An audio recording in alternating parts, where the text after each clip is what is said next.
We have a huge challenge with our educational system.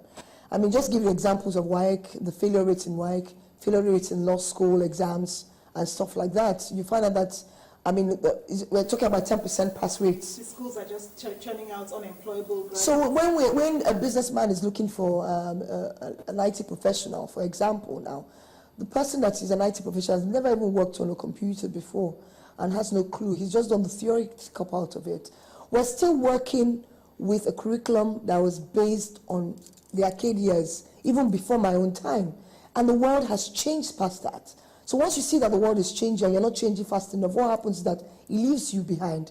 So what we're doing as parents now is that we're doing the extra, making sure that they go to lesson, they learn a few more things.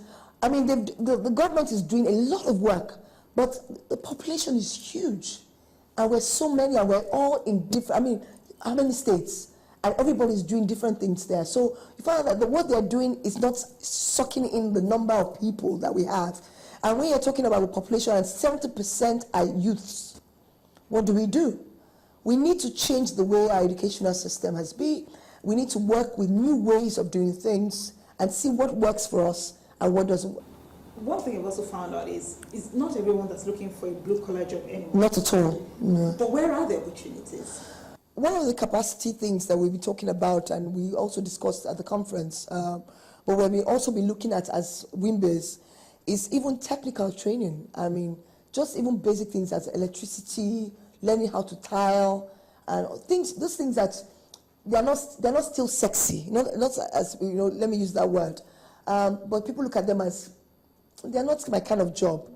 But someone, Toyosi, I don't know if you know, Toyosi Akirele, who is the founder of RISE, said a young person that is employing 5 people as a vulcanizer owns a home in Ikorodu, his own house. He's not paying any rent.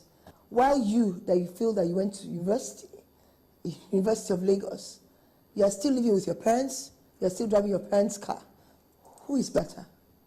So, I mean, you can argue that's back and forth. But we need to also change the way we see vocational training as well and see what is important.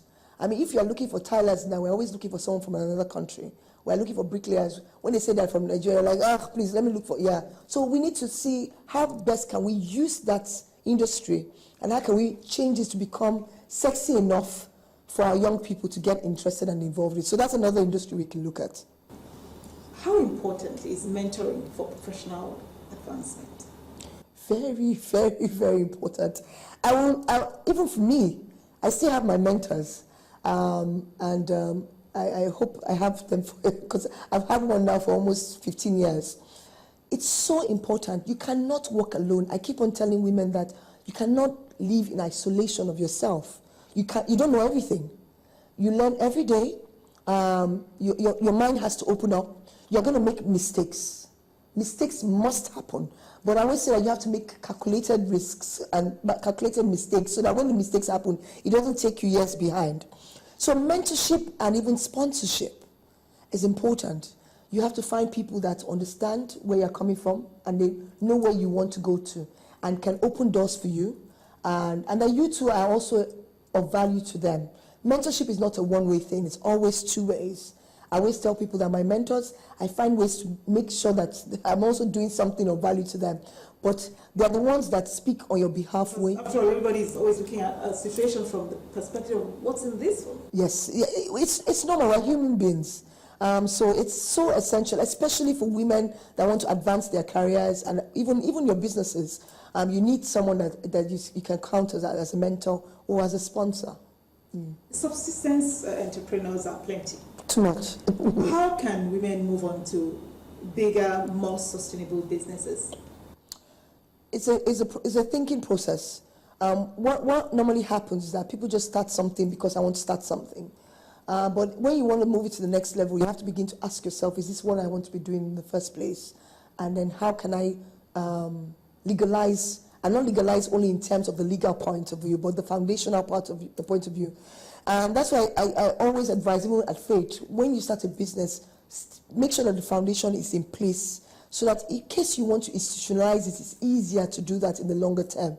So it's always better to just start from the beginning. But if you have not done it, just do it. Just do it. Make sure that, go and register first of all. A lot of women, we don't register our businesses. So we're still paying, when I'm paying you a check, I'm still writing it in your name, not your business name. You're doing everything from home. Make sure all those things are also monetized. So in another 5 years, you can say, this is what I spent on the business. I'll give you an example. Someone had done a business for about maybe 10 to 12 years, and everything was still very, very personalized. And then the business had grown significantly, and she was trying to get a partner to come in. So I was asking her, so how do we monetize? How do we say this? Oh, my business is worth this. I said, no, but we can't see. There's no justification. There's nothing that can show that your business is worth, let's give an example, $1 million, because you don't have any document to show it. So you know you've spent all this money, but somebody else that's coming from the outside that wants to invest in this business has no clue because you have not documented everything. So you have to do things properly from the beginning and just make sure that you do things well. And even for your banks, so you grow a business 12 years, 15 years, and you're now looking for a huge amount of money. Because you have not been operating the bank accounts properly, the banker is like telling you that, oh, I can't give you any fund, and you're getting upset. Oh, I've been banking with them for 12 years. Why are they doing this to me now? I'm like, well, you have no relationship with them because everything you're still doing, maybe you have 15 accounts all over the place. You have to have one person that you know that when you call this person will rise up on your behalf. So all those things are very strategic. You have to think through the processes and make sure that you have people that can back you up at any time. Osayi Alile, thank you very much. Thank you so much. Thank you. And thank you for watching. Please join us again next week when View from the Top returns. But between now and then, let's continue the conversation online at channelstv.com. We look forward to seeing you again sometime soon.